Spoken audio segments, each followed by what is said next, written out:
사랑하는 성도 여러분, 요즘 살아가기가 좀 어떠세요? 살아가는 것이 참 힘드시죠? 요 며칠 사이에 목사님들하고 이런저런 대화를 하고 통화를 하는데, 목사님들의 공통적인 그 말 속에 담겨진 것 중에 하나는 참 살만 나지 않는다. 함께 성도를 보고 싶고 만나고 싶고 함께 하고 싶은데 특수한 상황 가운데 그러지 못해서 참 힘들다 라는 이야기를 합니다. 그리고 또 이런 이야기를 해요.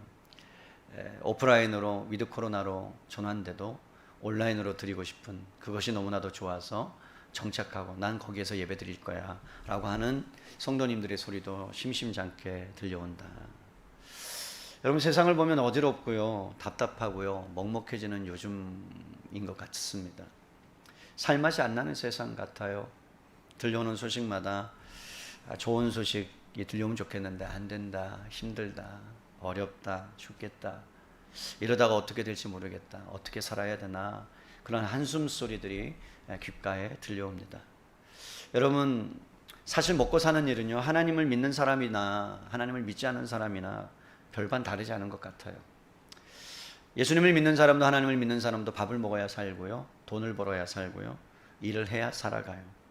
잠을 자야 되고요, 숨을 쉬어야 되고요, 그리고 여러 가지 작은 일을 통해서도 우리 안에 기쁨과 즐거움이 있어야 그것 때문에 버티기도 하고 그것 때문에 살아가기도 합니다. 슬플 때는 울어야죠. 그리고 일이 풀리지 않을 때는요, 답답해지고 속상할 때는 누구에게 전화를 해서라도 풀어야 되고, 또 우울해지기도 하고, 또 아플 때나 질병이 찾아오면 여러분 누구나 다 두려움이 몰려오죠. 어떤 분들은 집 하나 없어서 속상해하고, 돈이 없어서 어깨가 축 처지고, 할 일이 없어지면 자신이 왜 사는지, 지금까지 무엇을 하며 살았는지, 내가 나이 이 정도 먹어갖고 도대체 뭘 한 것인지 주변을 둘러보면 다 잘 사는 것 같고 잘 나가는 것 같고, 그리고 나보다 훨씬 더 좋은 삶, 행복한 삶을 사는 것처럼 보일 때가 있습니다. 그럴 때 나 자신이라는 존재가 얼마나 나약해지고 한없이 약해지는지 모르겠어요. 특별히 목회자들은 그런 생각들을 많이 합니다. 개척교회 목사님들은 그런 생각들을 많이 해요. 하나님을 향해서 사명감을 가지고 소명감을 가지고 달려가는데 50대에 줄을 서게 되고 50대를 넘어가게 되면 내가 뭐 하나 이런 게 있는가, 그런 생각들을 주위를 둘러보면 내 초등학교 동창, 고등학교 동창, 중학교 동창들은 다 사회에서 어느 정도의 위치를 하고 있는데, 위치의 신분에 그런 걸 하고 있는데, 그렇지 못하는 모습을 통해서 때로는 좌절하기도 하고, 목회자도 마찬가지거든요. 때로는 한숨 짓기도 하지만, 그러나 여러분, 주저앉을 수 있을 수만은 없잖아요. 하나님의 사람이라고 해서 뭐 특별하게 사는 건 아닌 것 같아요. 살아가는 것의 정도의 차이가 있지만 그래도 비슷하다라고 생각을 합니다. 이런 현실 속에서도 그럼에도 불구하고 하나님의 사람들에게는 특별한 것이 있다라고 저는 믿어요. 똑같은 삶을 살아가는 것 같은데 절망 가운데서도 희망을 심는 사람들이 있다라고 저는 믿습니다. 여러분, 적대감이 넘치는 이 세상 가운데 어떤 것 하나 정말로 세상적으로 보면 악해져가는 세상 가운데 선으로 악을 이기라는 그 말씀을 붙들고 사는 사람들이 있다는 거죠. 지구의 생태계가 파괴되어 온난화로 인해서 여러분 신음하고 있는 모습들을 보면서 안타까워하면서 그것을 어떻게 하면 조금이라도 막을 수 있을까라는 생각을 가지고 노력하는, 회복시키기 위해서 노력하는 이들이 있습니다. 저는 그들이 바로 그리스도인이라고 믿습니다. 여러분, 왜 그 사람들은 그런 삶을, 절망 가운데서도 희망적인 삶을 살아갈 수 있을까요? 그 이유가 있다면 여러분, 그리스도인들은 삶의 방향성이 다르기 때문에 그래요. 사람들마다 삶을 살아가는 방식이 있습니다. 그런데 여러분, 사람들마다 방식이 달라요. 삶을 살아내는 방식이 달라요. 그런데 어떤 삶의 방식을 살아가고 있느냐, 가지고 살아가느냐는요, 여러분, 그 중심에 무엇이 있느냐면 삶의 목표와 방향성에 따라서 삶의 방식이 달라집니다. 세상 사람들은 높아지려고 해요. 누가 더 크냐라고 이야기합니다. 누가 더 잘 나가느냐고 이야기해요. 누가 더 많이 가졌냐라고 이야기해요. 누가 더 힘이 세냐고 이야기합니다. 누가 더 빨리 위로 올라가느냐를 이야기하고, 자기의 영광과 자기의 유익을 위해서, 자기의 이익을 위해서 살아가는 사람들입니다. 여러분, 그러나 하나님의 사람들은요, 누가 더 크냐, 누가 더 잘났느냐, 누가 더 많이 가졌느냐, 누가 소유했느냐, 그것을 뛰어넘어서 한 가지 목표점, 한 가지 방향성, 내가 왜 사는가에 집중을 하는 거예요. 내가 이 땅 가운데 왜 살아가는가? 왜 하나님이 나를 이 땅 가운데 보내셨는가? 나는 어떤 사람으로 도대체 살아가야 되는가라는 그 질문 앞에 진지하게 대면하고 직면해서 살아가는 사람이 저는 그리스도인이라고 생각합니다. 사랑하는 성도 여러분, 여러분 왜 살아갔어요? 여러분 살아가는 존재의 이유가 무엇입니까? 뭐라고 이 질문에 대답하시겠어요? 여러분 구약의 성경을 전체적으로 살펴보면 하나님께서 우리 안에 너희가 왜 살아가야 되는가, 어떻게 살아가야 되는가 선지자를 통해서 수없이 이스라엘 민족에 가르쳐주고 그 다음에 말씀을 선포하고 때로는 여러분 옳은 말씀을 선포했는데 그것에 듣기 싫어서 이스라엘 백성이 선지자를 죽이는 데까지 나아가는 장면들을 저희들은 목도합니다. 아모스 선지자에게 하나님께서 말씀을 주시고 아모스 선지자에게 이스라엘 백성 그 당시에 타락한 이스라엘 백성 교회를 향하여 아모스 선지자가 여러분 그들을 향하여 외친 메시지의 핵심이 여러분 무엇이었을까요?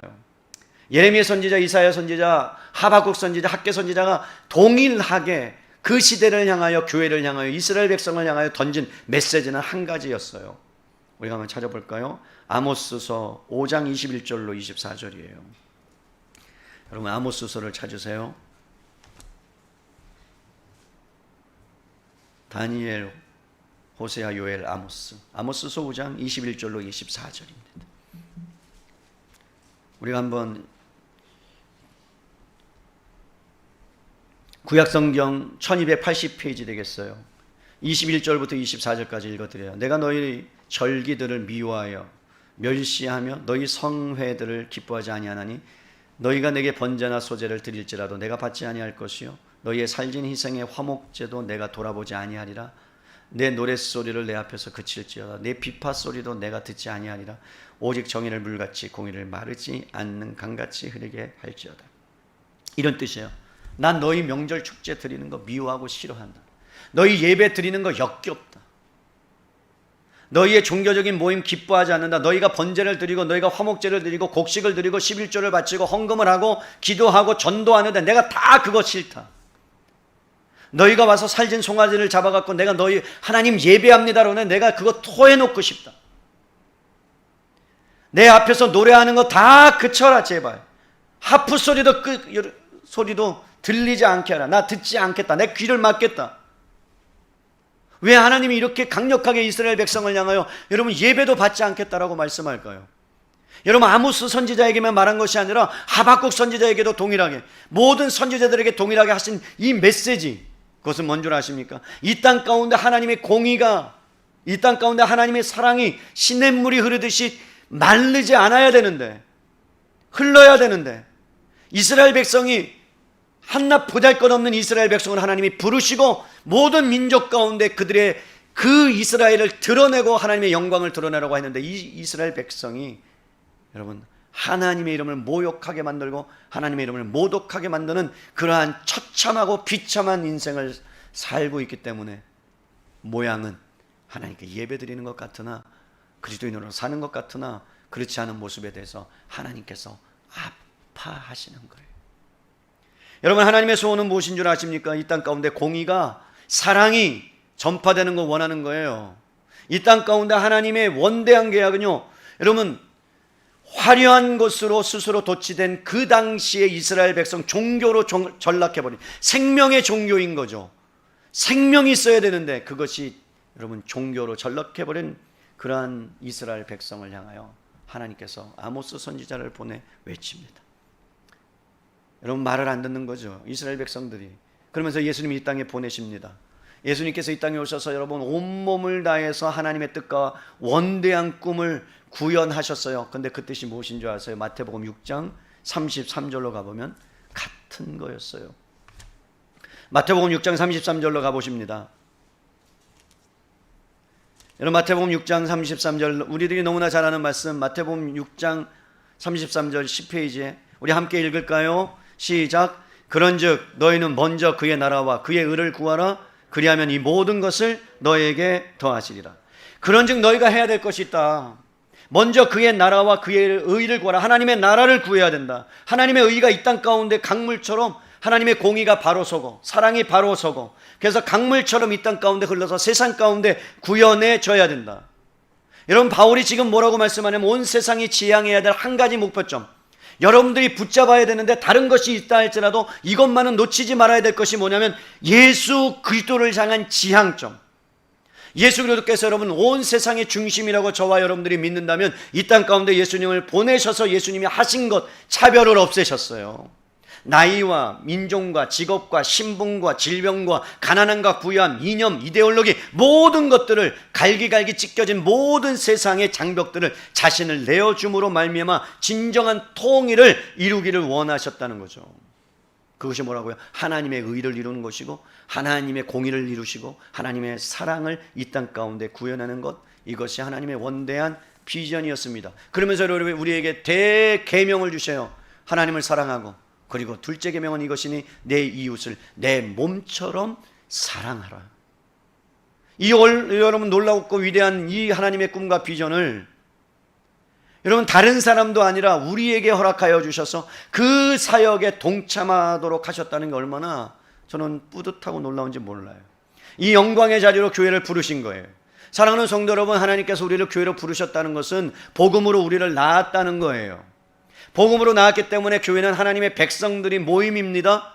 그래서 여러분 그 가운데 뭐가 구현되어야 되느냐? 하나님의 사랑이 구현되고 하나님의 의로움이 구현돼서 그것이 결국에는 우리를 통해서 흘러가서 세상 가운데 흘러 넘치는 강물이 여러분 바다를 덮는 놀라운 은혜가 있었던 것. 시온에서 내려오는 물이 여러분 발목을 채우고 무릎을 채우고 그리고 허리를 채우고 우리를 덮는 놀라운 환상과 꿈을 하나님께서 선지자들을 통해서 허락해 주셨던 것처럼 우리를 부르셔서 그 위대한 일에 동참하게 하셨다는 거예요.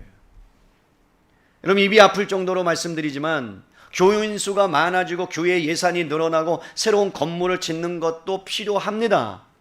그런데 여러분 성경이 말씀하는 진정한 성장은 거기에 있지 않습니다. 물론 요즘 들어서는 제가 교회에 막 예산을 늘려달라고 막 기도한 적이 없었어요. 저는 개척하고 나서 우여곡절이 있으면서 왔어요.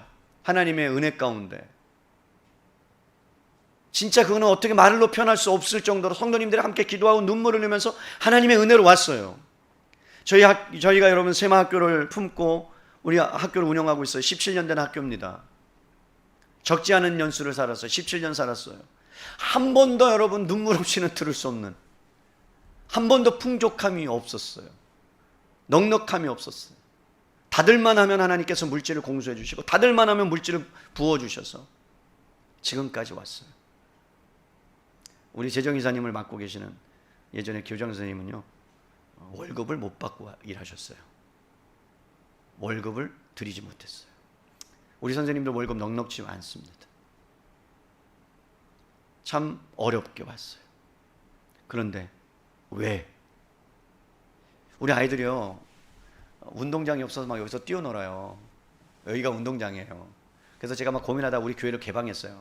우리 아이들이니까 그냥 너희들 마음대로 놀아. 그러나 부시지는 마라. 그래서 근데 맨날 여기서 노는 모습을 보면 좀 안타까워요. 그냥 넓은 운동장이 있는 그런 데서 그냥 막 마음껏 막 이렇게 하고 싶은데 그냥 이 옆에서 막 그냥 볼차기 하고 막 사람 눈치 봐야 되고 막 하원들 눈치 봐야 되고, 그런데 아이들 가운데 티가 없이 맑고 하는 모습들을 보면서 제가 요즘 들어서 기도한 거, 하나님 아이들에게 운동장 있는 대로 좀 옮기면 어떨까요? 그런 데를 좀 주시면 어떨까요? 그냥 저 혼자 기도합니다. 여러분 한 번도 그런 생각이 없었는데 하나님 앞에 기도하면서, 그러면서 또 하나는 뭐냐면 그것이 진정한 성장이라고는 할 수 없지만 그러나 우리에게 필요한 것이기 때문에 기도하는 거죠. 중요한 것은 뭐냐면 하나님의 부르심에 합당한 소명으로 우리가 자라가는 것이 훨씬 더 중요하다는 거예요. 외형적인 성장보다. 그래서 여러분 안에 뭘 갖고 있어야 되냐? 교회가 교회 닮느냐를 보여줘야 되는 거예요. 세상에 교회가 교회 닮느냐, 은혜 사랑의 교회는 교회 닮느냐, 교회 다우냐 말이에요. 내실이 있느냐 말이에요. 우리의 인격과 삶을 통해서 순수해지고 맑아지고 우리가 가는 그 직장에 화기애애해지는 놀라운 은혜가 있고, 내가 가는 곳마다 화평이 이루어지고 피스메이커로 살아가고, 내가 가는 곳에 불의가 사라지고 사랑이 넘쳐가고, 내가 가는 곳에 사람들이 모이고, 그러면서 그런 어떤 분위기들이 여러분 안에 있는가? 여러분들이 여러분 자라감에 있어서 더 순수하고 따뜻해지고 더 깊어지고, 이것이 진정한 교회의 모습이라는 거예요. 근데 여러분이 가는 곳마다 사람들이 피하는 거죠. 예를 들어서 여러분이 가는 곳마다 욕을 하게 된다면 이것은 우리가 진정한, 그래서 예수님이 뭐라고 말씀하시느냐, 내가 이 성전을 다 무너뜨리겠다라고 주님이 예루살렘 성전을 향해서 말씀하시는 거예요. 여러분, 들어가서 하는 게 무엇이냐면 우리가 기도하는 곳인데 너희가 어떻게 환전을 하느냐, 비둘기를 파느냐, 그러고 다 엎으시고 이 예루살렘 성전을 내가 무너뜨리겠다. 교회를 무너뜨리겠다고 하시는 거예요. 왜죠? 다시 새롭게 하셔야 되니까. 그래서 내가 3일 만에 성전을 다시 세우겠다라고 예수님이 말씀하시는 거죠. 여러분, 우리는 하나님의 소명이라는, 부르심이라는 소명으로 출발해요. 그 부르심의 출발은 누구나 상관이 없어요. 여러분들이 교회에 몸담았다면 여러분들은 어린아이로 태어나서 이제는 그리스도의 장성한 분량에 이르는 그 목표점, 여러분의 인격과 삶이 교회를 통해서 구현되지 않는다면 그리스도의 교회라고 할 수 없습니다. 여러분, 교회가 교회다운 것은 나중에 밝히 드러날 텐데, 주님이 오시는 그날 잘했다 칭찬받는 교회가 있을 것이고 그렇지 못한 교회가 있는데, 에베소 교회는 엄청나게 책망받았죠. 첫사랑을 잃어버렸다는 거예요. 진리는 있는데, 옳고 그름은 있는데 너희가 첫사랑을 잃어버리고 어디로부터 타락해서 떨어진 것을 너희가 살피지 아니하면 어떤 면에서 하나님께서 토해어 내버리시는 그러한 일들을 하시겠다라는 경고가 여러분 에베소 교회 요한계시록에 보면 나옵니다. 어쩌면 교회가 교회다운 모습을 드러내지 못하면 하나님께서는 무너뜨리셔서 교회를 새롭게 만들 거예요. 여러분, 이 일이 예수님에게는 너무나 귀중한 사역이었어요. 그러면서 제자를 부르십니다. 그러면서 그들을 파송해서 하셔요. 뭐라고 말씀합니까? 가서 하나님의 복음을 전파하라, 가난한 자들을 여러분 섬겨라, 그리고 또 하나는 귀신을 내쫓아라. 다른 말로 말할게요. 여러분, 그 소명이 우리에게 주어졌는데 우리를 통하여 원하는 것이 무엇이냐? 여러분들이 교회 와서 기도하시고 전도하시고 여러분 우리 안에서 많은 것들을 누리시는 것 충분히 하셔야 되는데, 그것보다 더 중요한 것은 무엇이냐 하면 세상 가운데 나아가서 불의와 대항하며 여러분 살아내라는 거예요. 불의한 세상 가운데, 여러분 세상 사람들이 불의로 인해서 어려운 가운데 삶이, 몸이 지쳐있는 가운데 그들을 고쳐주고 그들을 넓은 울타리가 되어주셔서 엄마 품이 되어주셔서 급변하고 있는 세상 가운데, 악한 세상 가운데 방황하고 제정신을 차리지 못하는 세상 가운데 가서 온갖 걸로 여러분 치장한 그들 가운데 해방시켜주는 그러한 일들을 너희들이 해야 된다. 그것이 내가 너희를 부른 목적이다. 교회가 교회다운 모습을 보여줘야 되는 거죠. 제가 여러분들에게 몇 번 말씀드렸을 거예요. 어떤 교회는 어느 정도 여러분 성장하고 하나님의 은혜 가운데 그 아름다운 내면의 모습이 일어나니까 교회에다가 은행을 만들었어요. 교회에다가 은행을. 그래서 여러분 최대 많이 빌려주는 게 1,000만 원을 빌려주고 제일 적게 빌려주는 게 100만 원을 빌려줍니다. 교회에서요. 이자는 엄청나게 낮게, 거의 뭐 안 받을 정도로. 그래서 여러분 사람들에게 어떻게 갚을 건지 계획서를 쓰게 만들고, 그래서 심사를 하고, 그러면서 여러분 몇십억이라는 것을 돈을 만들어서 그래서 사람들에게 주기 시작합니다. 사람들이 생각한 거예요. 되겠어? 안 갚겠지, 교회니까. 그런데 여러분 놀라운 것은요, 거의 다가 매달마다 얼마라도 몇만 원씩이라도 갚더라 이 말이에요. 힘든 사람들에게, 어려운 사람들에게 교회가 그런 것들을 혜택을 주는 거예요. 어떤 교회는 여러분 옆에 나가면 이렇게 나가면 냉동고를 2개를 만들어 놨어요. 냉동고를 2개를 만들어 놓고 거기다 캔 음료수를 다 넣어 놓고 원하는 대로 필요하면 힘든 아이들 그래서 와서 언제든지 먹으라고 넣어 놓은 거예요. 근데 거기다 뭐라고 써놨냐면, 이 부분에 대해서 마음에 감동되시는 분들은 동참하셔서 함께 이 은혜를 나누시라. 그랬더니 여러분 동네 사람들이 그것들을 다 감동을 받아서 하나씩 갖다가 채워넣기를 시작합니다. 지금도 끊이지 않게 그런 일들이 일어나고 있다. 그게 여러분 세상 가운데 공의를 실현하며 사랑을 실현하는 일들이란 말이에요. 너무나 교회가 지금까지는 여러분 우리 교회 하면서 교회 안에서만 모이는 것으로 여러분 살았다면, 하나님께서는 이제 세상 가운데 나가서 흩어지는 교회답게 세상에 필요한 것들, 포스트 모더니즘과 여러분 절대 진리가 무너지는 이 땅 가운데 여러분 그들 가운데 우리가 전해야 되는 것이 뭐예요? 그들 가운데 필요한 것이 뭡니까? 아직도 여러분 초등학교 아이들 가운데 밥을 한 끼도 못 먹어서 너무나도 굶주려하는 친구들이 있는 거 아십니까? 초등학교 아이들 가운데 밥이 없어서, 밥을 못 먹어서. 여러분 결손 가정들 있잖아요. 한 부모 아니면 두 분 다 부모님을 일찍 여여서 어떤 일로 인해서 그런데 여러분 어떤 것 하나가 없기 때문에 그것 때문에 막 몸부림치면서 살아가는 영혼들이 있다는, 우리는 눈을 들어서 그들을 향해서 우리가 다 줄 수는 없지만 교회가 해야 될 것이 있다면 살맛 나는 것이 무엇인지를 깨달아 알게 해줘야 되는 거예요. 누구라도 와서 쉴 수 있는 교회, 누구라도 와서 여러분 그 품에 안길 수 있는 교회. 지구온난화로 인해서 막 신음하는 고통당하는 이것을 보고 어떤 아이가, 프랑스에 있던 제가 알고 있어요. 어떤 아이가, 여러분 그 프랑스에 유명한 강이 있는데 사람들이 거기다 자전거를 타다가 자전거를 버린다는 거예요, 강 속에. 그러면 여러분 그것이 부패하고 썩어져서, 썩는 건 아니죠, 철이 나오고 막 녹슬 거 아닙니까? 그러면 여러분 강이 망하는 거 아니에요? 지구가 파괴되는 거 아니에요? 그 어린아이가 고민했다는 거예요. 어떻게 하면 강을 살릴까? 어떻게 했을 것 같으세요? 발명하기 시작했습니다. 그것을 끌어낼 수 있어요. 그래서 자석을 엄청나게 만들어서 강물로 딱 던지면 자전거가 하나 딱 물리는 거예요. 고기를 잡는 게 아니에요. 그래서 여러분 자전거를 하나씩 끄집어내서 지금까지 몇십 대의 자전거를 끄집어냈다. 그게 지구를 살리는 것, 공의와 사랑을 실천하는 거예요. 우리는 여러분 그런 것들을 하지 못해내고 있다는 거죠. 그래서 하나님께서 선지자들을 통해서 너희가 공의와 정의가 하수같이 그렇게 드러나는 것들을 해야 된다. 예수님께서 이 땅에 오셔서 하나님의 의와 하나님의 나라를 이 땅 가운데 펼쳐가도록 하시는 것, 그것이 우리가 받은 소명입니다. 여러분 하나님이 세상을 창조할 때 우리는 없었어요.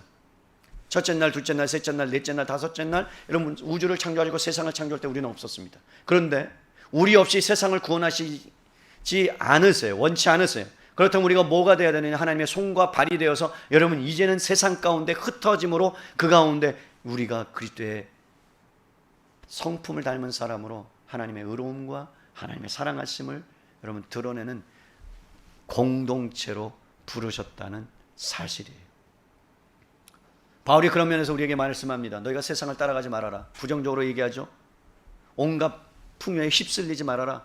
속임수에 게임을 당하지 말아라. 영적인 어른으로 자라가라. 제발 어린아이처럼 생활하지 말아라. 부정적으로 얘기한다면 오늘의 적극적으로 너희가 어떻게 자라갈 수 있는가, 그리스도인다운 모습을 어떻게 보여줄 수 있는가가 오늘 본문의 말씀이에요. 여러분 15절 말씀을 볼까요? 15절 말씀에 오직 사랑 안에서 참된 것을 하여 범사에 그에게 자라갈지라. 그리스도의 장성한 분량에 이르기까지 하나님의 공의와 사랑이 이 땅 가운데 흘러가기 위해서 필요한 것이 뭐냐? 여러분 오직이라고 그랬어요. 오직. 다른 방법이 없다는 거예요. 오직 이 방법밖에 없다. 그런데 어떻게 한대요? 범사에. 여러분 범사는 건 뭐야? 내가 하기 싫어도 해야 되는 거예요. 맞죠? 모든 일이에요. 슬플 때나 기쁠 때나 즐거울 때나 어려울 때나 고통당할 때나 여러분 행복할 때나 전혀 상관없이, 내 기분과 상관없어요. 끊임없이 어떤 순간에서도 우리가 놓치지 말아야 될 것은 자라감에 있어서 그리스도의 성품을 닮아가는데, 그리스도의 장성한 분량에 이르는데 우리가 놓치지 말고 그것의 목표점을 향하여 살아가야 된다. 그런데 어떻게 자라가라고 말합니까? 여러분 사랑 안에서 참된 것을 하라고 말합니다.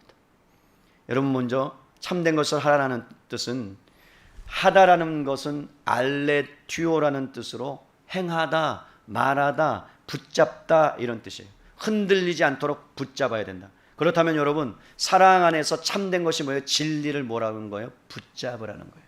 진리를 붙잡으라는 거예요. 여러분 진리가 뭐예요? 성경에 말합니다. 내가 곧 길이요 진리요 생명이 나로 말미암지 않고는 아버지께로 올 자가 없다. 진리는 바로 예수 그리스도예요. 그래서 여러분 에베소서 4장 13절에 우리가 다 하나님의 아들을 믿는 것, 그리고 아는 것에 하나가 되어야 된다. 그 예수님을 알아야 된다는 거예요. 결국 예수님이 이 땅 가운데 오셔서 예수님을 여러분 살아가시는 방식대로 우리가 따라가는 거죠. 세상을 거슬러 가는 거죠. 그러니까 힘들고 어려울 수 있다는 거죠. 예수님 믿는 것이. 왜? 세상을 거슬러 가야 되니까. 연어처럼, 흐르는 강물의 연어처럼 여러분 그 물살을 헤치고 가야 되니까, 세상의 풍류 속에 여러분 휩쓸리지 않고 그것을 뛰어넘어야 되니까 바보 소리도 듣는 거죠. 노아가 여러분 방주를 들을 때 120년 동안 그 같은 일을 똑같이 하는 거죠. 밥만 먹고 와서 방하고 일하다가 와서 방주를 지을 때 120년 동안 사람들이 뭐라는 거예요? 하늘에서 비가 안 왔어요. 하나도. 비를 맛본 적이 없어요. 근데 뭐라는 거예요? 비가 내린대요. 40일 동안. 여러분 비를 맛본 적이 없는 사람들인데 비가 내린다 그러니까 얼마나 황당하겠어요. 그리고 배를 어디다 줘야 돼요? 강가에다 줘야 되는데 왜 산에다 줘요? 놀라운 일이잖아요. 그러니까 사람들이 미쳤다고 바보라고 천치라고 다 놀려대요. 그런데 그가 여러분 그것에 아랑곳하지 않고 세상을 거슬려 하나님의 약속의 말씀을 딱 붙잡고 어떻게 해요? 배를 120년 동안 만들기 시작합니다. 흔들리지 않았어요. 누가 뭐라 그래도 하나님이 하시라 그랬어. 나 그거 목숨 건다. 그래서 예수님께서 제자를 부를 때 내가 너를 사람 낚는 어부가 되게 할게. 근데 제자가 되는 것이 뭔지 아니? 여러분 제자가 된다는 게 뭔지 아세요? 성경에 보니까 여러분 버려야 된다는 거예요. 값을 치러야 된다는 거예요. 희생해야 된다는 거예요. 그렇지 않으면 너는 나의 제자가 될 수 없다라는 거죠. 결국 여러분 예수님을 믿고 따라간다는 그리스도의 장성한 분량에 이르기까지 자라간다는 것은 진리를 붙잡는 건데, 말씀을 붙잡는 건데, 그렇다면 여러분 하나님의 말씀을 꽉 붙들어야 돼요. 제가 이렇게 표현할게요. 하나님의 말씀을 꽉 붙든다는 건 이렇게 붙드는 거예요. 여러분 꽉 붙들면 누가 빼려고 해도 안 빼지죠. 그죠? 그런데 여러분 자꾸 사단이 와서 여러분 힘이 센 사단이 와서 우리를 유혹할 때 이거를 자꾸 놓치게 돼요. 그런데 여러분 이것 자체를 내가 엄지손가락 하나 떼는 순간에 이건 그냥 헐렁헐렁해집니다. 두 손가락으로 잡아도 그냥 빼져요. 세 손가락으로 잡아도 빼져요. 온 것이 온전하게 잡아야 돼요. 그렇다 그러면 여러분 진리를 붙잡는다는 것이 뭐냐? 어떻게 붙들 수 있느냐? 결국에는 하나님의 말씀을 여러분들이 읽으셔야 돼요. 하나님의 말씀을 읽어야 그 진리를 붙드는 그 시간들로 가는 거예요. 하나님의 말씀을 붙들어야 되는 거예요. 하나님의 말씀을 읽는 시간이 필요해요. 제가 지난주에 말씀드렸죠. 에베소서 혹시 읽고 오신 분, 제가 그렇게 지난주에 강력하게 얘기했는데 진짜 한 명도 안 읽고 왔으면 난 진짜 실망하고 자 엄지발가락 드세요. 두 분 든 것 같아요. 두 분. 네, 읽고 온 줄로 믿고 내가 위안을 받습니다. 여러분 말씀을 읽는 것만으로 끝나면 안 되죠. 여러분 진리를 붙잡는다는 것은 말씀을 암송하는 거예요. 그런데 암송을 여러분은 암송을 해야 되는데 아는 것만 암송하죠. 창세기 1장 1절은 다 외워. 태초에 천지를 하나님이 창조했다. 그럼 맨날 하나님이 역사할 때 그래 태초에 하나님이 천지를 창조했다. 그거밖에 역사를 못하죠. 또 아는 거는 뭐예요? 아는 거는 주 예수를 믿으라 그러면 너와 내 집이 구원을 받는다. 뭐 이 정도. 모든 것이 합력하여 선을 이룬다. 막 세 구절밖에 몰라. 그러니까 하나님이 성령께서 진리의 영이 여러분 안에 역사에서 진리 가운데로 인도하고 진리가 여러분 안에서 불일 듯이 일어나도록 말씀이 풍성하게 일어나도록 해야 되는데 아는 게 그거밖에 없으니까. 그래서 여러분 말씀을 암송하셔야 돼요. 우리나라에 신구약 성경을 암송하는 분들이 있을까요 없을까요? 별로 안 놀래. 뭐 있겠어? 여러분 5분 계세요. 5분. 신구약 성경을 암송하는 분이 5분. 신약 성경을 암송하는 분은 10분. 그 중에 제가 없어요. 저는 안 속해요. 저도 못해요. 여러분 로마서 8장을 외우는 분들은 되게 많아요. 몇만 명 돼요. 로마서 8장. 사역훈련 때 외워야 되니까. 그런데 여러분 그것을 외우면서 성도님들이 하시는 고백이 뭔지 아세요? 목사님 왜 외워야 되고 그 말씀을 붙잡아야 되는지 알겠다는 거예요. 여러분 말씀을 붙잡는다는 것은 암송하는 거고 묵상하는 거고, 묵상한다는 것은 계속해서 되뇌인다는 거예요. 되뇌인다는 거예요.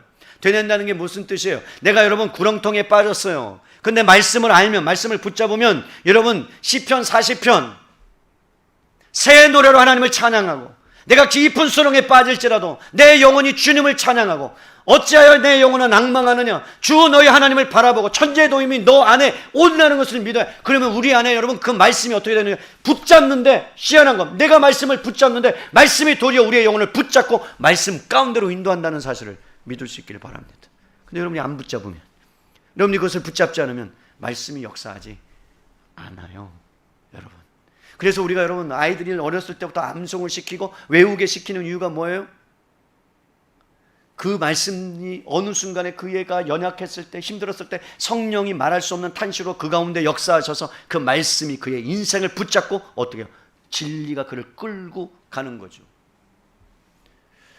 우리가 여러분 훈련할 때 암송을 시켜요. 우리가 훈련을 시킬 때 암송을 시켜요. 그러면 여러분 목회자들은 외울까요 안 외울까요? 외워야 돼요. 저희도 똑같이 숙제를 해야 돼요. 왜죠? 내가 본이 돼야 되니까. 제자 훈련하면 얼마나 힘드냐면, 목회자가 여러분들 힘든 게 아니에요. 목회자는 11명, 12명의 숙제를 검사해요. 여러분들 하나를 내지만 목회자는 12명을 하면 12명의 숙제를 딱 받아서 하루 종일 그 숙제를 검사해요.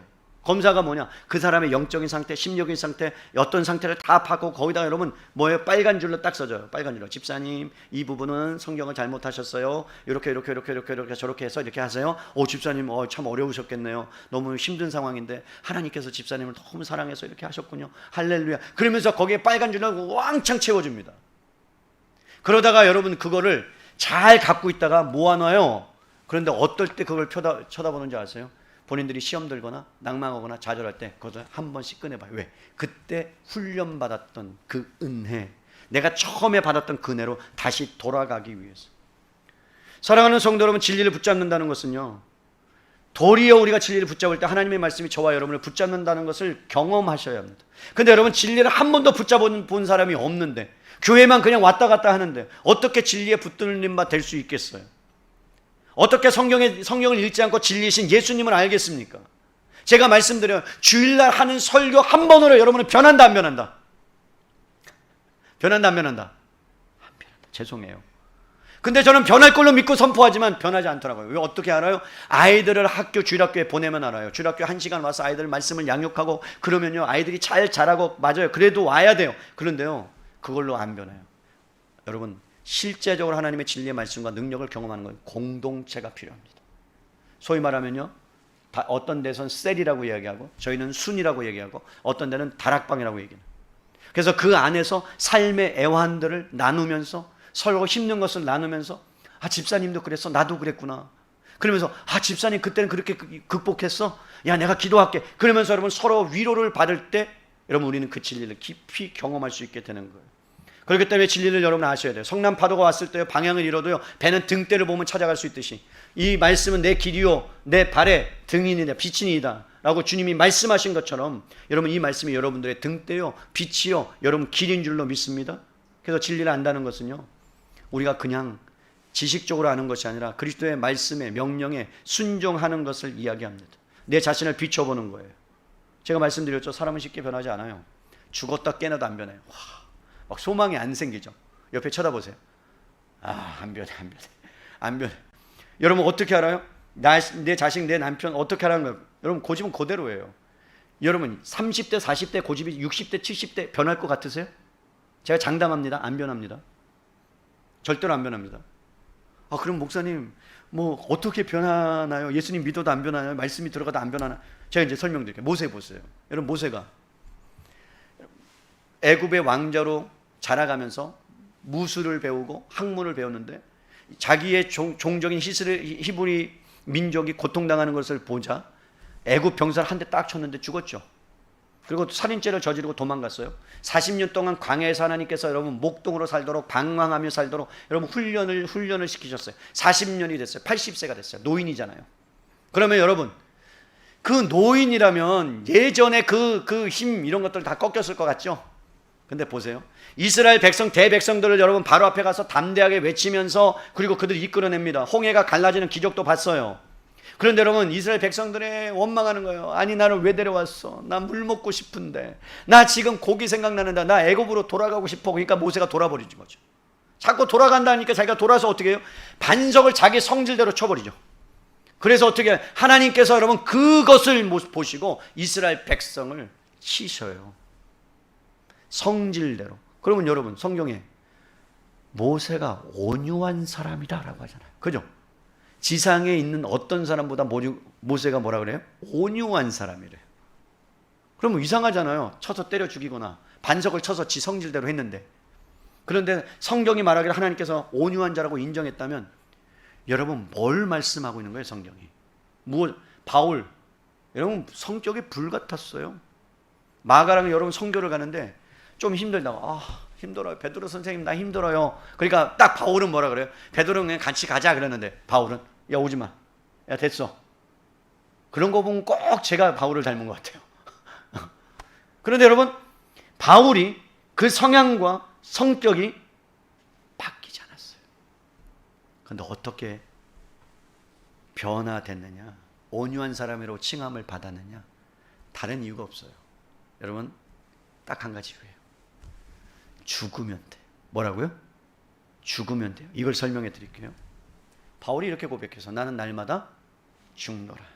성격은 그대로 있는데 하나님 말씀 앞에 내 성격을 죽이는 거예요. 이해가 되십니까? 내 성격은 그대로인데 하나님 말씀 앞에 그 성격을 죽이는 거예요. 내가 날마다 죽어지는 거예요. 그래서 여러분, 내 성향과 내 성격을 하나님 앞에 맡겨드리면 여러분, 그 순간에 하나님이 역사하셔서 어떻게 하시냐면 나를 성격이 죽어지게 만들어 갔어요. 그런데 어느 순간에 하나님께서 개입하지 않고 진리를 붙들지 않으면 또 나타나요, 안 나타나요? 옛본성이 나타나요. 이것은 여러분 평생 싸워야 되는 싸움이에요. 그래서 신앙의 성숙은 어떻게 하냐면 얼마나 내가 죽는 애예요. 여러분 잘 죽기를 바랍니다. 옆에 분에게 얘기해서 잘 죽으세요. 또 막 빨리 죽으세요 막 이런 거 하지 마세요. 잘 죽으셔야 됩니다. 여러분 스포츠를 배울 때 저는 수영을 잘 못한다고 말씀드렸죠. 저는 물을 되게 두려워해요. 어렸을 때 수영장에 가서 누가 나를 막 빠뜨리고 막 장난쳐서 막 물을 먹고 그래서 저는 물을 되게 두려워합니다. 그래서 조끼를 입으면 저는 가라앉아요. 일단 내 마음이 가라앉아요. 그리고 몸도 가라앉아요. 저는 그걸 여러 번 경험해서 저는 되도록이면 물가를 잘 안 가요. 보트를 탈 때도 막 서너 개를 붙잡고 막 옆에 딱 붙잡고 타야 돼요. 네, 그런 게 있어요. 그런데 수영을 배우시는 우리 권사님이 계시는 너무 재밌다는 거예요. 막 배영도 하시고 그다음에 막 그냥 하신다는데 그래서 권사님께 물어보는 거죠. 어떻게 물에 뜨죠? 나는 이상한데요? 했더니 내 몸을 어디다 맡기라는 거예요? 물에 맡기라는 물에. 내가 맡겼지. 물에 맡겼는데 아니 왜 이러지? 물이 나를 엄습하네. 그래서 그다음부터는 저는 물에 못 맡겨요. 근데 물에 맡기는 건 뭐냐면 나에 있는 공포, 물에 대한 공포도 없애는 것이고 그 다음에 여러분 나의 힘을 뺄 때 물에 뜨는 비결을 그는 경험한 거죠. 권사님. 여러분 똑같아요. 우리가 온유해진, 모세가 온유해진 거는요, 온유해진 성격이 그 사람이 변하는 것이 아니라 하나님의 말씀 앞에 그가 죽어지고 깎여져서 결국은 하나님이 그를 하나님 앞에 모든 것들을 내어놓고 늘 말씀 안에 붙들며 사는 인생이 되기 때문에 그의 삶이 온유하다, 메인 삶을 산다, 하나님께 메인자다라는 게 온유라는 뜻입니다. 길들여진다라는 뜻입니다. 여러분 소도요 멍에를 매야 길들여져요. 결국 하나님 말씀에 여러분들이 매일 때 여러분들이 길들여지게 될 줄로 믿습니다. 하나님 원하시는 대로. 여러분 온전해지기를 원하고 갈망하기를 원합니까? 그렇다면 말씀 배우는 걸 멈추지 마세요. 여러분 말씀 배우는 것으로 끝나는 것이 아니라 말씀을 지켜야 돼요. 요한계시록에 뭐라고 말씀해요? 여러분 찾아봐요. 요한계시록 1장. 여러분 맨 마지막 성경 요한계시록 1장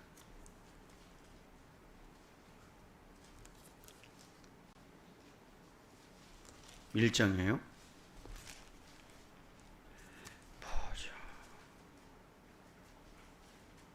말씀을 몇 장이냐면 3절이요. 한번 읽을까요? 시작. 이 예언의 말씀을 읽는 자와 듣는 자와 그 가운데 기록한 것을 지키는 자는 복이 있나니 때가 가까웁니다. 읽는 자 복이 있어요. 근데 이걸로 끝나면 안 해요. 들어야 돼요. 그래서 주일날 예배를 나오고 공예배를 나오는 이유가 그거예요. 그리고 나서 기록된 대로 지켜 행할 때에 그 자가 복이 있다라고 말씀합니다. 그런데 여러분 하나님의 말씀을 듣고 하나님의 능력을 경험하고 공동체 안에서 그런데 잘못 범하기 쉬운 게 뭐냐면 에베소 교회가 꼭 범했던 거예요. 뭐냐면 진리를 알면 알수록 그 사람이 사랑이 풍부해지고 여러분 넓혀져야 되는데 희한하게 진리를 알면 알수록 냉정해지더란 말이에요. 무슨 얘기냐? 내가 이만큼 했고 내가 말씀을 알았고 내가 이 정도 했는데 당신은 왜 못하는 거야? 라고 남을 정죄할 수 있는 그것들이 생겨요. 진리를 알면. 그래서 에베소 교회는 진리를 알아서 거짓 사람들이, 거짓 선지자들이, 거짓 사람들이 들어오면요 분별했어요. 거짓, 가짜야. 그런데 뭐가 없다고요? 사랑이 없는 거예요. 사람들이 오면 가짜 이것만 하고 있는 거예요. 그래서 하나님께서 너희의 첫사랑을 잃어버렸다. 하나님을 사랑하는 걸 잃어버렸다. 그 안에 그리스도의 사랑이 있어야 되는데 너희가 그 사랑을 잃어버렸기 때문에 그 사랑을 회복해라. 진리를 분별하는 거 좋다. 근데 진리만 있으면 여러분 냉랭해진다는 거예요. 근데 사랑만 있으면요 진리가 없고 불법이 난무해요. 불법이. 왜? 사랑으로 다 덮을 수 있다고 믿으니까. 그래서 사람들이 말하는 거죠. 내가 죄를 지었어도 뻔뻔하게 나 용서해 주시나. 기독교는 그런 종교잖아. 그렇게 얘기하죠. 하나님은 사랑이시라며. 그럼 나 죄 지었는데 그럼 용서해 줄 거 아니야. 이렇게 나오잖아요. 거기에 뭐가 필요하다고요? 공의가 필요해요. 그렇기 때문에 바울이 여러분 다시 한번 본문으로 돌아가면 뭐라고 말씀해요? 참된 것을 붙들어라. 말을 해라. 행하라. 그러면서 그 안에 붙였어요. 가로 안에 넣고 뭐라고요? 사랑 안에서 해야 된다. 사랑 안에서 한다는 것이 뭡니까? 여러분 영양 공급을 성숙하는데 가장 중요한 것 중에 하나가 진리와 함께 사랑이 같이 가야 된다는 거예요. 사랑하면 진부해 보여요. 그죠? 모든 가요의 대부분이 뭐예요? 닳고 다른 게 사랑이에요. 그런데 여러분 사람들 마음 안에는 사랑받기를 원하고 그리고 사랑을 갈망하는 생명의 뿌리가 있습니다. 그런데 중요한 것은 세상 사람들이 하는 사랑은요, 때문에의 사랑이에요. 때문에. 당신이 뭐 했기 때문에, 당신이 나에게 잘해줬기 때문에, 뭘 사줬기 때문에, 당신이 예뻐 보이기 때문에, 그게 때문에의 사랑이에요. 그죠? 그런데 여러분, 하나님의 사랑은 뭐예요? In spite of의 사랑이에요. 그럼에도 불구하고의 사랑이에요. 여러분, 그래서 중요한 것은 사랑의 방향성이 중요하다는 거예요. 어떤 사랑을 가져야 되는가? 여러분, 한 사람을 사랑하려고 하고 그 사랑의 관계를 맺으려는 것도 되게 힘들어요. SNS가 발전했죠. 그래서 멀리 떨어져 있는 친구들하고도 막 SNS를 합니다. 그러면서 막 트위터하면 막 팔로우가 막 엄청나게 막 달려있죠. 그러면서 여러분, 기분 나쁘면, 싫으면 어떻게 하죠? 팔로우를 싹 취소하죠. 그죠? 거기 또 있어. 숨기기. 그 사람은 모르고 나만 숨기기. 뭐 이런 거 딱 눌러야 돼요. 얘는 들어오면 안 돼. 그러면서 막 차단을 시키죠. 그리고 구독과 좋아요를 안 누르면 여러분, 사람 마음이 우울해져요, 안 우울해져요? 저 많이 우울해요. 이해하셔야 되는데. 구독과 좋아요를 안 눌러. 은혜사랑의 교회. 눌러줘야 되는데. 뭐 설교가 좀 있으면 내가 눌러요. 위로받기 위해서. 한 명도 없으면. 여러분, 사람들이 구독과 좋아요나 이런 것들을 많이 안 눌러주면 우울해져요. 그래서 관계를 맺는 것은 시간과 정성을 들이지 않으면요, 깨어질 수 있어요. 그럼 바울이 말한 사랑은 세상의 사랑과 어떻게 다를까요? 여러분, 사랑을 가장 깊이 있게 예수님의 사랑을 많이 받았던 사람이 누구죠? 예수님의 제자 중에? 저는 아니에요. 누구죠? 요한이에요. 요한. 예수님 품 안에 늘 있었어요. 최후의 만찬에서도 예수님 품에 안겨 있었어요. 그럼 요한이 어떻게 사랑에 대해서 말하는지 한번 봐야죠. 요한일서 4장으로 가세요. 요한일서 4장. 요한일서 4장에 가면 7절부터예요. 여러분 잘 보세요. 진리와 어떻게 역사하는지 사랑이. 자, 7절. 사랑하는 자들아, 우리가 서로 사랑하자. 사랑은 어디에 속해요? 하나님께 속한 것이. 그러면 여러분, 사랑의 근원은 어디로부터 온다고요? 하나님. 그럼 이 세상의 사랑은 가짜다, 진짜다? 여러분, 이 세상의 사랑은 가짜다, 진짜다? 답 못하시죠? 진짜 사랑은요, 하나님으로부터만 와요. 세상의 사랑은 에로스의 사랑이에요. 육체적인 사랑이에요. 그런데 하나님의 사랑은 무조건적인 사랑이에요. 그래서 사랑하는 자들아, 우리가 서로 사랑하자. 사랑은 하나님께 속했다는 것을 보면 이 세상에서 창출해낼 수 있다, 없다? 왜 사람들이 여러분 서로 사랑해서 결혼을 하는데 왜 깨져요? 이유가 뭐예요? 그 안에 뭐가 빠져서 그래요? 아가페의 사랑이 없어서 그래요. 진정한 하나님의 사랑이 없어서 그래요. 그건 나중에 이제 부부관계를 하면서 이야기할게요. 6장에 나오니까. 자, 그러면서 보세요. 사랑하는 자마다 하나님으로부터 나와서 하나님을 알고 사랑하지 아니한 자는 하나님을 알지 못하나니 이는 하나님은 사랑하심이라. 하나님의 사랑이 우리에게 어떻게 나타났대요?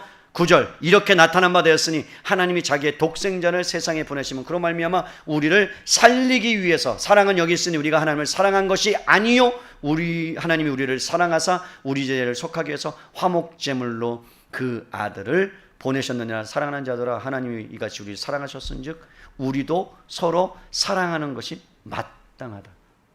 그런데 이 사랑은 여러분, 사랑을 받은 사람만 안다니까요. 사랑을 받아본 사람만 알아요. 하나님께 무한적인 사랑을 받은 사람만. 여러분, 자녀들에게 무한적인 사랑을 주면 그 아이는요, 진짜 아름답게 자라요.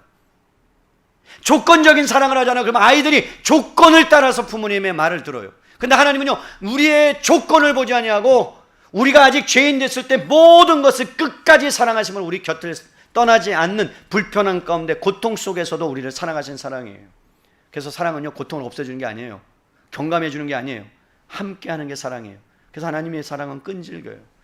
받을만 해서 준 게 아니에요. 그러면서 5장 1절 보세요. 예수께서 그리스도이심을 믿는 자마다 하나님께로부터 난 자니 또한 낳으신 이를 사랑하는 자마다 그에게서 난 자를 사랑하느니라. 2절 함께 읽을까요? 3절까지요. 시작. 우리가 하나님을 사랑하고 그의 계명들을 지킬 때 이로써 우리가 하나님의 자녀를 사랑하는 줄 아느니라. 하나님을 사랑하는 것은 이것이니 우리가 그의 계명을 지키는 것이라. 그의 계명들은 무거운 것이 아니로다. 여러분, 우리가 계명을 지키면, 하나님 말씀대로 살면, 순종하면 뭐 한다고요? 하나님을 사랑하는 거라고요. 여러분들이 그 계명을 지키면, 약속을 지키면, 그러니까 그 약속을 노아가 끝까지 붙들고 살아가니까 그게 뭐라고? 하나님을 사랑하는 표현이란 말이에요. 여러분, 사랑은 감정이 아닙니다. 사랑은 감정이 아니에요. 여보 사랑해, 엄청 사랑해, I love you. 감정이 아니에요. 여러분 행하셔야 되는 거예요. 사랑하면요 행하셔야 돼요. 그걸 표현하셔야 돼요. 그래서 다이아 반지 사주세요. 인터넷 치면 나와요. 2만 원 중국제. 그래서 내가 어저께 그냥 갑작스럽게 다이아가 떠올라서 다이아 반지 샀죠. 2만 원, 5만 원 뭐 이런 게 있더라고. 그래서 내가 이걸 아내한테 좀 선물로 줄까 생각이 있어서 딱 살려야 또 중국제. 그럼 중국제 끼다가 또 어디 가야 돼? 피부과 가야 돼. 그래서 내가 안 샀는데.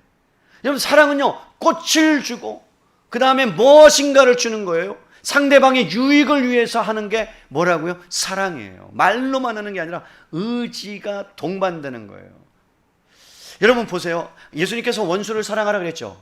원수 사랑하는 거 쉽습니까? 안 쉽습니까? 예수님 믿어도 쉽지 않아요.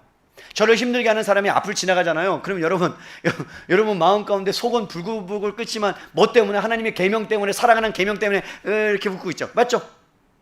그래 안 그래? 막 인상 쓰면 아직 계명이 들어온 게 아니고, 계명이 좀 역사하면 이렇게 막 인상 쓰더라도 이렇게 속은 막 뒷질리지만 막 웃잖아요. 막 사랑합니다. 막 속으로 이러면서 이제 나중에 보자 막 이러면서. 안 해보셨어요? 저만 한 것 같아요. 네. 근데 되게 재밌는 걸 보세요. 그런 마음을 가졌다가도 그 사람하고 맞닥뜨렸을 때 의지적으로 그 사람하고 악수를 하거나 사랑합니다라고 하거나 여러분 행동으로 딱 하잖아요. 그러면 어느 순간에 하나님이 역사할 때가 있어요. 그러면서 마음이 녹아져요. 그래서 예수님께서 뭐라 그러냐, 원수를 사랑하라 하기 전에 여러분 한 게 있어요. 예수님께서 우리에게 요구한 게, 기도하라. 박해하는 자들 위해서 원수를. 그래서 기도하면 여러분 어떻게 해요? 그 원수 막 생각나고 막 그냥 계속 생각나죠. 여러분 사랑하고 싶은데 원수가 생각나. 그러면서 내가 깎여지죠, 다뤄지죠. 그러면서 하나님의 마음이 부어지면 그 다음에 행동으로 발현하게 되는 거예요. 사랑하는 성도 여러분, 사랑 자체이신 예수님을 이 땅 가운데 보내주셔서 사랑을 경험하게 하셨고, 우리는 사랑에 접속할 수 있도록 성령님을 우리 가운데 보내주셨어요. 그렇다면 여러분 십자가에서 그 사랑이 완성됐잖아요. 저들의 죄를 용서해 달라고, 자기들이 하는 것을 알지 못한다고. 그래서 그 비폭력적인 사랑 앞에서 여러분 사람들이 모욕하고 돌팔벤질하고 죽이려고 십자가에 못 박으라는 그 상황 가운데 예수님이 그것을 어떻게 여러분 다 뒤집어 쓰고 가느냐, 하나님의 사랑을 그가 경험했기 때문에, 알았기 때문에. 그래서 여러분 진리를 붙잡는다는 것, 계명을 지킨다는 것은요 여러분 그 사랑에 젖어지는 거예요. 자꾸 사람을 여러분 사랑을 하게 되면 보고 싶은 거고 사랑하고 싶은 거예요. 그래서 여러분 하나님 우리에게 주신 편지, 사랑의 편지, 이 말씀을 계속 읽으면요 하나님을 보고 싶은 거예요. 예전에 여러분들 서로 사귈 때 막 편지 주고받았죠. 그죠? 야, 내가 그거 가끔씩 떠들다 보면 대단해. 막 그런 놀라운 글귀가 나올 줄은 나도 상상을 못했죠. 그죠? 당신의 아름다운 눈빛 속에 내가 빠져들면 이러면서 막, 와, 그럼 나도 놀래죠. 와, 그거 막 요즘 보면 막 닭살 돋지 않아요? 막 그런 때가 있었나? 그런데 여러분, 우리가 왜 사랑하는 사람과 편지를 주고받으면서 그 감정이, 그 은혜가 자꾸 보고 싶고 사랑 안에서 살아가야 되는 것, 그것은요 진리를 붙잡고 사랑을 경험할 때 가능해요. 예수님이 오셔서 사랑을 주셨어요. 그럼 우리는요 근본적으로 이 사랑을 경험할 수 있는 거예요. 그래서 어디서 하라 그랬다고요? 교회에서. 그래서 교회에서 공동체 안에 있다는 것은요 얼마나 신비한지 모릅니다. 여러분 교회 안에서 혹여나 보고 싶지 않은 사람도 있을 수 있어요. 그래서 여러분 때로는 저한테 이렇게 요구해요. 전액교회에서 뭐 긴 장문의 편지가 와요. 목사님 사랑하고 존경합니다. 그 얘기는 뭔가 요구하는 게 있다는 거예요. 사랑하고 존경할 일은 없는데, 그러면서 뭐라고 썼냐면, 제가 이번에 순을 바꾸고 싶습니다. 저 집사님하고 있으면 저는 죽습니다. 그래서 꼭 바꿔주시기를 간절히 기도하고 작정기도 들어갑니다. 그렇게 써서 나한테 딱 보내면 막 내가 마음이 이거 어떻게 해야 되나, 그냥 갖다 주면 막 시험 들어서 또 이게 교회를 막 떠난다라고 할 수 있을 것 같기도 하고 막 지혜를 구하죠. 그래서 내가 막 생각하다가, 그분은 몰라, 생각하다가 그 집사님보다 더한 집사님이 계신 대로 딱 넣어요. 제가 그분은 몰라. 너무 감사하고 가. 왜 그럴까요? 제가 왜 그랬을까요? 훈련받고 그가 깨져야 되기 때문에 그래요. 그 영혼이 자라가야 되기 때문에 그래요. 왜냐하면 어느 순을 가도 그러한 분들은 만날 수 있다 없다? 있다. 더한 사람도 만날 수 있다 없다? 있다. 그것을 아셔야 되기 때문에. 그래서 교회라는 것이 얼마나 신비한지, 보기 싫은 사람이 있으면 안 보면 그만이에요. 세상 사람은요 행하고 그냥 지내면 돼요. 그런데요 교회 와서는 보기 싫은 사람도 막 웃어야 되고 막 같이 막 해야 되고, 그러다가 막 같이 막 어울리다가 오 하다가 친해지고 이해하게 되고, 그러면서 그리스도의 사랑이 그 안에 전달되는 겁니다. 그렇기 때문에 여러분 꼭 붙어 있어야 돼요. 교회 안에, 공동체 안에. 그래서 여러분 마음이 고쳐져서 고쳐지는 게 아니라 기억하세요. 진리를 붙들고 행동하면 마음이 고쳐집니다. 이게 진리 중에 하나예요. 제가 얘기했죠. 목사님이 정말 미워질 때가 있었어요. 제가 야 그렇게 미워져, 머리부터 발끝까지 밉더라고요. 말하는 것도 미워. 세상 말로 재수 없는 거죠. 제가 봤을 때. 아니 제가 그랬다는 거예요.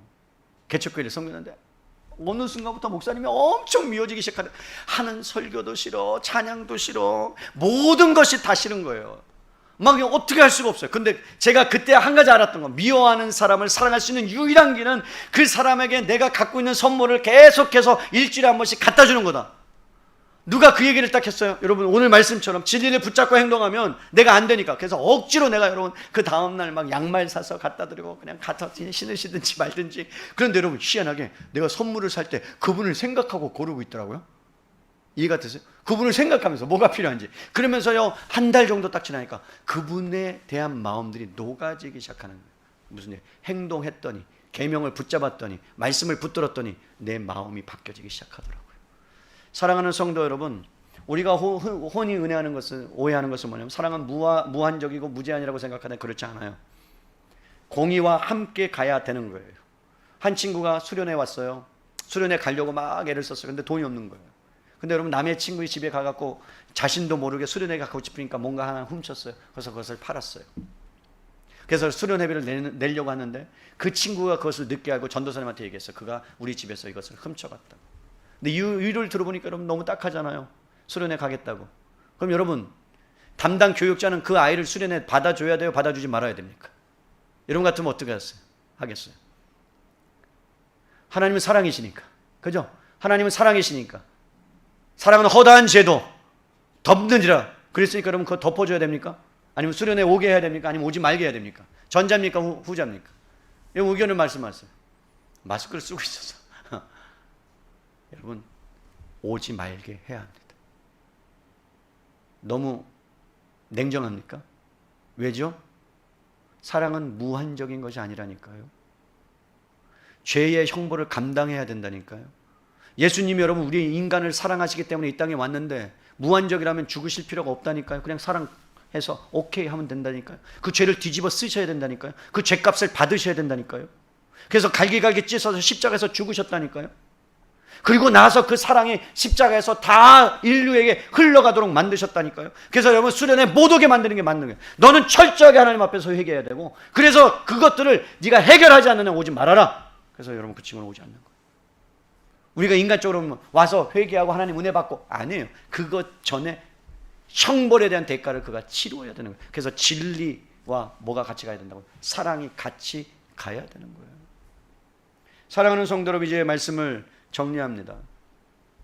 사랑이라는 것은 앞서 진리 앞에서 사랑을 보아야 되고요. 진리를 행할 때는요 사랑 안에서 해야 돼요. 이것이 조화롭고 균형성을 같이 가야 돼요. 제가 어떤 감동적인 글을 하나 읽었습니다. 중풍을 앓는 어머니가 계세요. 아들이 있었습니다. 매일 퇴근하고 나서 엄마랑 같이 잡니다.